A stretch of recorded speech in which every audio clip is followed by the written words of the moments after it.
Welcome to HomeBuddy TV Vlog.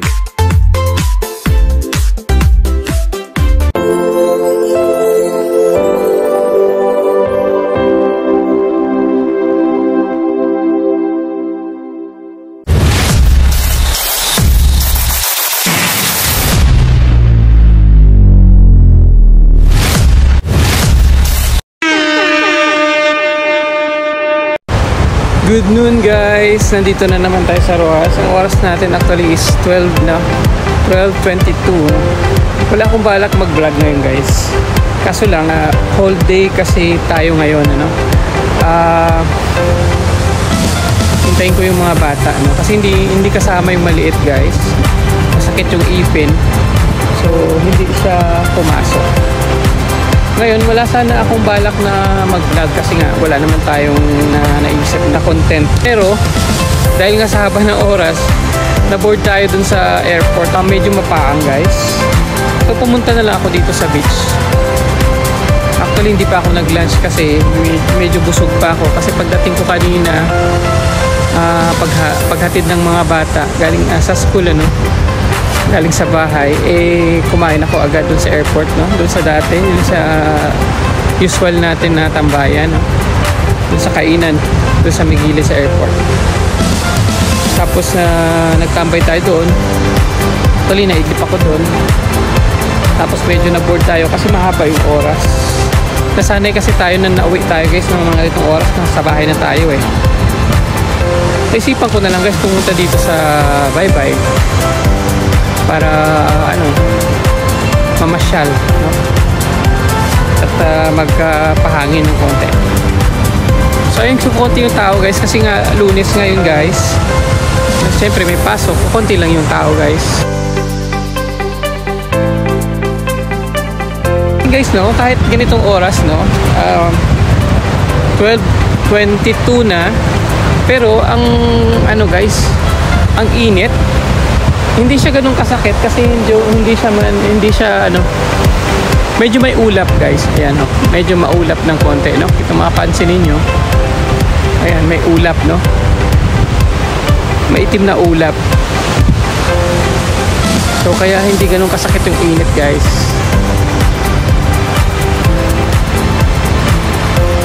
Ayan.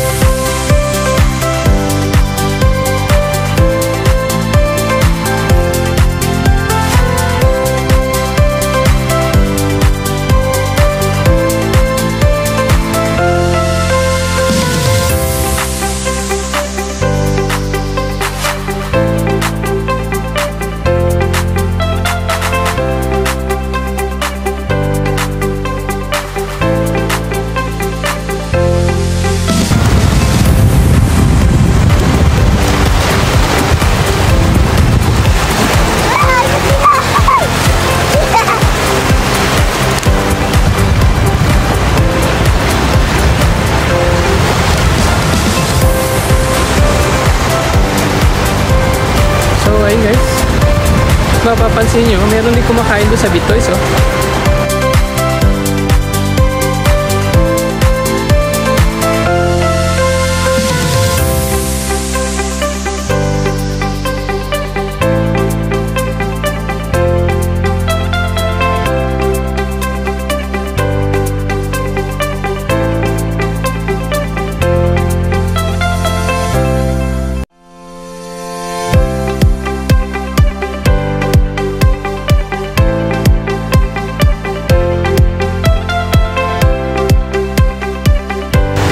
Bitoys.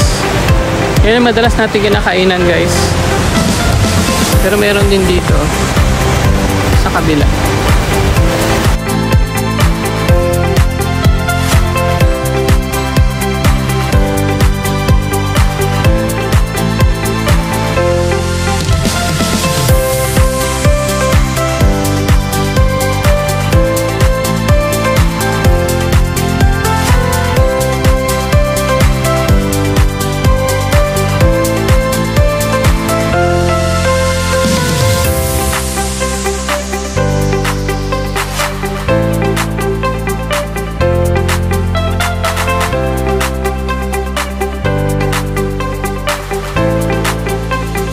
Try siguro natin puntahan guys yung ano no, yung doon no, yung sa dulo, yung sa ruins no, para makakuha tayo ng footage. Pero kukunin ko muna yung aking ano payong dun sa sasakyan para maglakad lang tayo dito. Masyadong mainitan guys. Kasi nga kahit ano, sabihin mo hindi masyadong masakit ang init, pero tanghalang tapat to eh. Baka magka-sunburn tayo guys.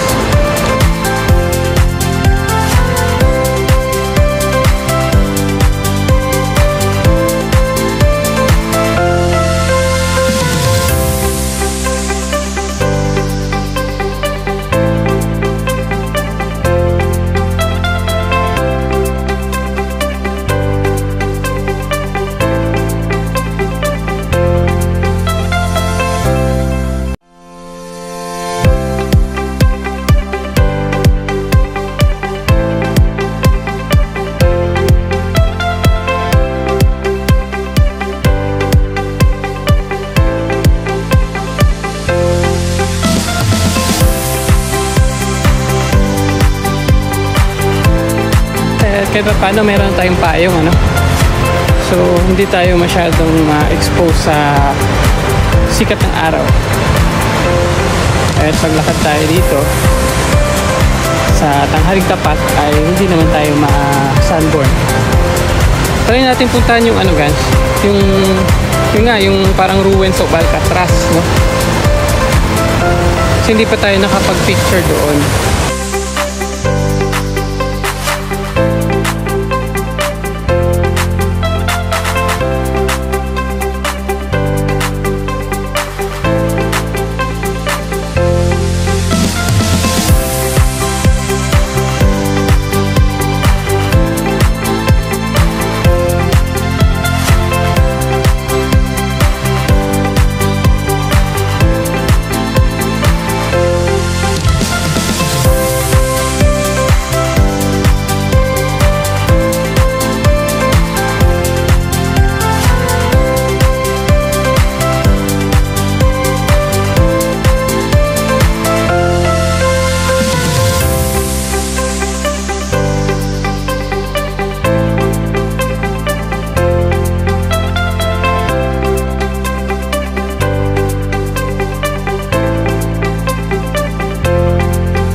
So malayo na yung nalakad natin guys. Doon tayo galing sa dulo.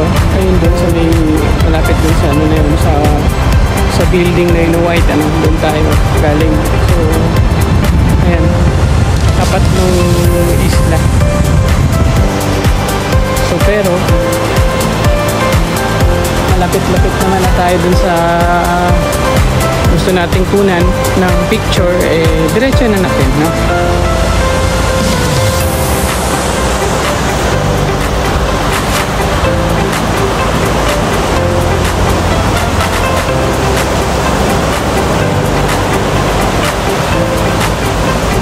Kasi mga private kasi yan dyan, sarado na kasi yung wala tayong daanan, kaya nga doon tayo nag-park sa harap ng San Antonio Village.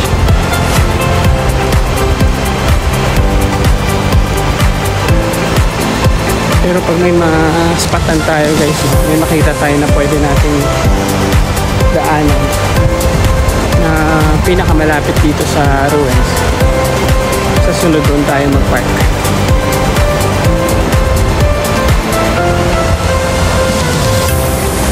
And guys, so may ginagawang building. Siguro ito ay hotel siguro to guys. Pero hindi pa tapos.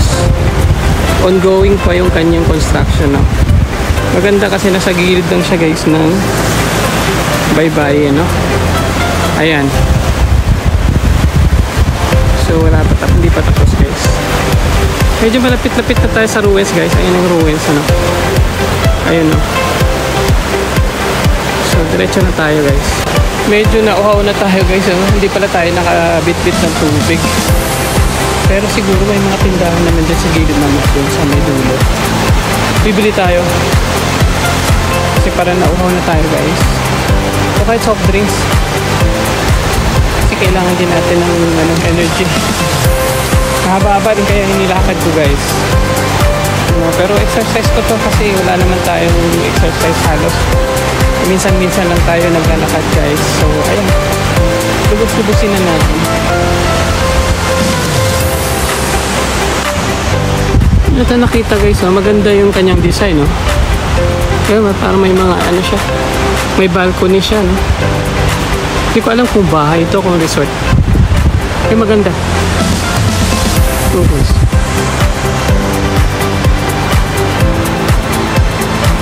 Yan, di ba?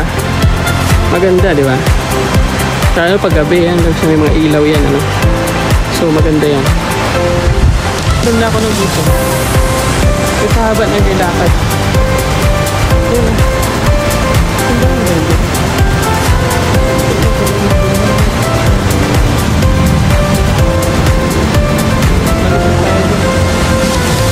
Doon na lang sa dulo.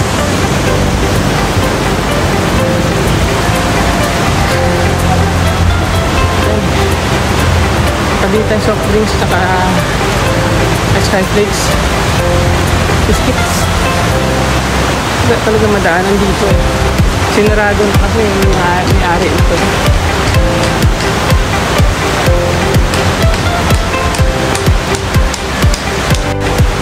Medyo malapit naman na tayo guys sa ating destination, no? Pero medyo napansin ko yung ating cellphone pala ay lowbat na.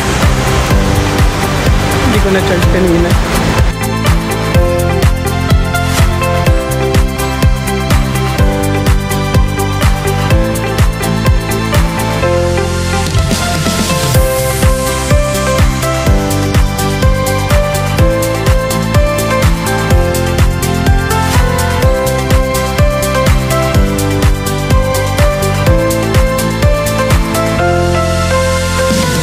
Guys, actually andyan na yung ruins, ano, ayan. Ang problema natin ito, nakasapatos tayo, may tubig, ayan, kita nyo. So yun yung ano natin, may ano ng tubig, so hindi tayo makatawid guys, hanggang dito lang tayo. Unless makaisip tayo ng paraan, ano, ikot pa tayo doon para lang tayo makatawid. Pag nag-jump ako guys, baka naman lumubog yung paa ko, no? Kasi buhangin lang to eh. Ayan. So ayaw natin mag-risk. Baka mamaya mabasa tayo guys, no? Nakakahiya.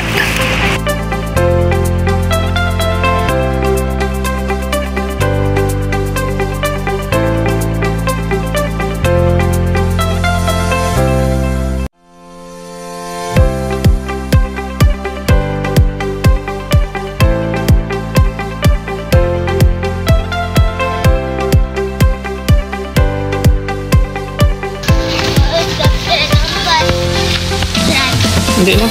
Terus kata bos pakai kami kamu bos.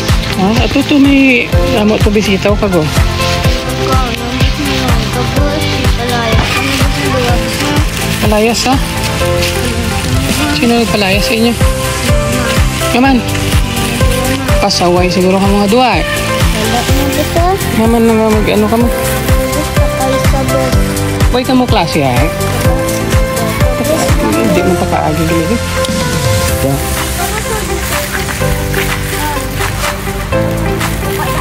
Hindi lang.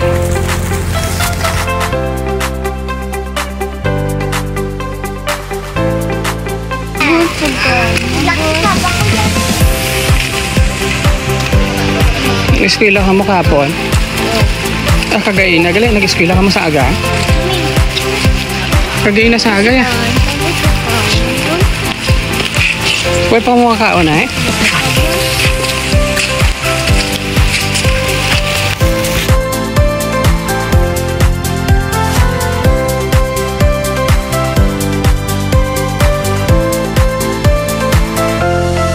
Lusot tayo guys. Pero ewan ko lang mamaya kung makabalik tayo doon, no? Mukhang mahirapan tayo. Merong dalawang bata kanina guys, nahingi ng pagkain, no? Tinigyan ko ng 50. Wawa naman. Ayan. So ayan guys, nakatawid tayo guys.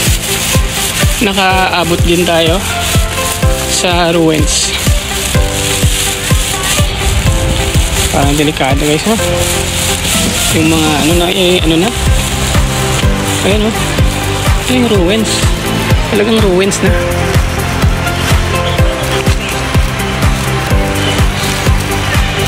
So ayan. Doon tayo galing guys oh. Sa kabila kanina, naglakad lang tayo papunta dito. So at least nakaabot tayo guys. So ayan na yung ruins sa likod.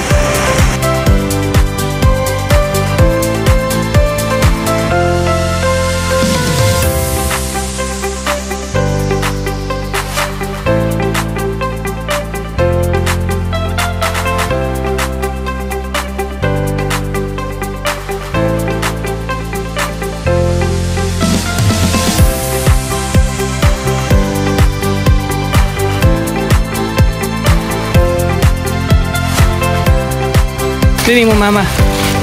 Sa balay. Iya mo papa? Cobra. Sa? Hindi cobra. Wala. Pila inyo kita kung mag-ano ka mo, mag-tour guide ka mo? Sa isa kadlaw? Sa isa kadlaw? Pila na nakabilog nga pan? Nga? Nga. Balitig 50 ang ilabayad? Okay man no? May pambalo no?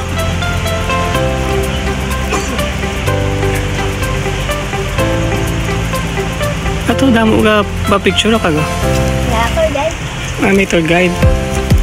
Tag-isa lang yung ka-tour guide ay.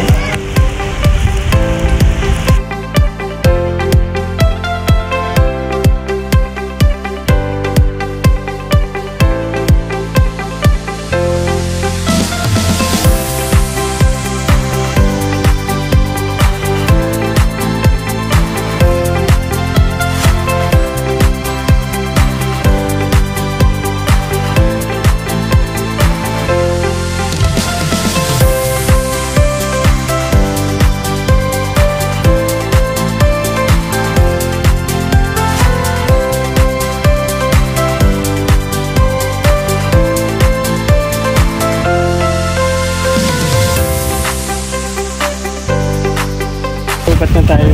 Pero dito na tayo guys. Nakarating din tayo sa ruins. Marami actually nagpa-picture guys. Ayan. Ito yung nagpa-pictures.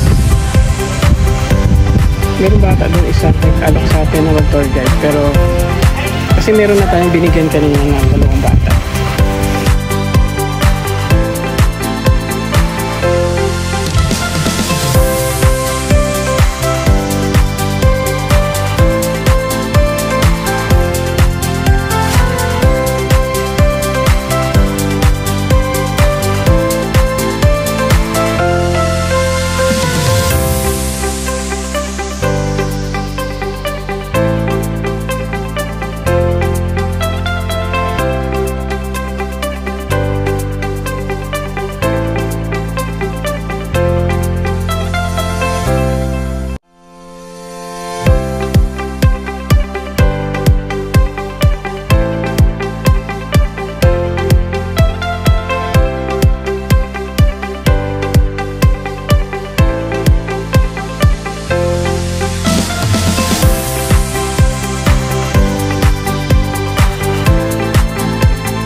Dito photoshoot guys yung aking kasi nagpakasal dati.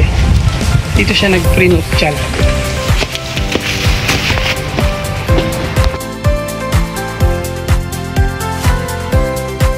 So ayun guys, tumanggi na tayo na magpa-tour guide kasi nga hindi naman natin kailangan.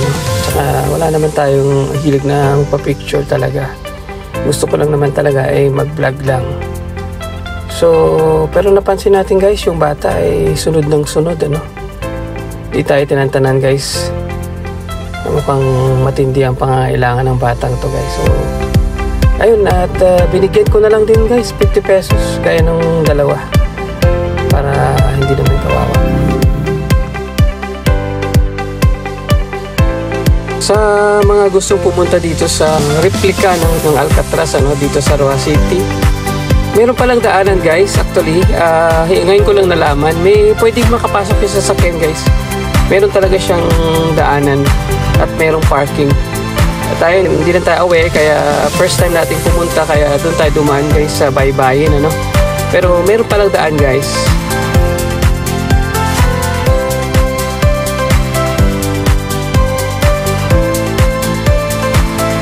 Kung mapapansin nyo guys, malapad yung space dito sa taas, kasi meron pala ditong restaurant dati nung hindi pa nasira guys, Nasira lang to ng bagyong Frank daw tsaka yung Yolanda guys. Tapos sa baba meron 3 swimming pool na nasira din dahil sa bagyo guys. Yung nalaman lang natin to dahil sa tour guide natin guys, kasi may mga information siya na ibigay sa atin.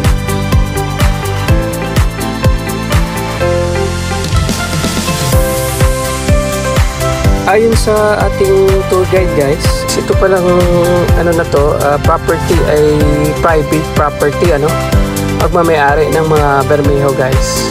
At binalak nilang ibenta actually, pero dahil sa mataas ang presyo, di nakaya nung buyer, ay hindi natuloy yung kanilang transaction guys.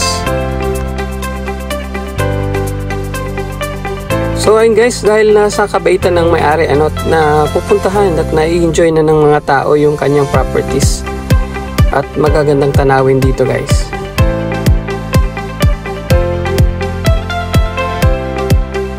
So ayun lang guys, salamat sa inyong panonood at hanggang sa muling vlog.